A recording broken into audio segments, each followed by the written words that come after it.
Don't be selfish. A couple, whom we shall call John and Mary, had a nice home and two lovely children, a boy and a girl. John had a good job and had just been asked to go on a business trip to another city and would be gone for several days. It was decided that Mary needed an outing and would go along too. They hired a reliable woman to care for the children and made the trip, returning home a little earlier than they had planned. As they drove into their hometown feeling glad to be back, they noticed smoke, and they went off their usual route to see what it was. They found a home in flames. Mary said, "Oh well, it isn't our fire, let's go home." But John drove closer and exclaimed, "That home belongs to Fred Jones, who works at the plant. He wouldn't be off work yet, maybe there is something we could do." "It has nothing to do with us," protested Mary. "You have your good clothes on, let's not get any closer." But John drove up and stopped, and they were both horror-stricken to see the whole house in flames.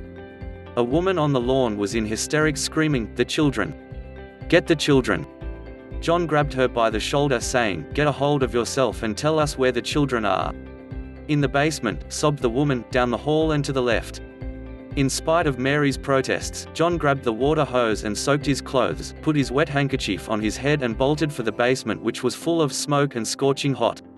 He found the door and grabbed two children, holding one under each arm like the football player he was. As he left, he could hear some more whimpering.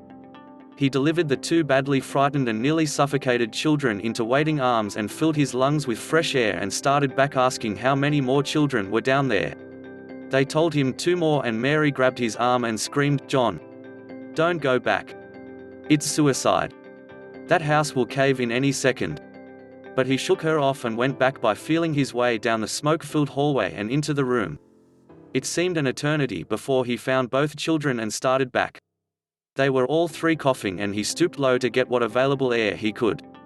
As he stumbled up the endless steps, the thought went through his mind that there was something strangely familiar about the little bodies clinging to him, and at last, when they came out into the sunlight and fresh air, he found that he had just rescued his own children. The babysitter had left them at this home while she did some shopping. More great stories at wiselifelessons.com.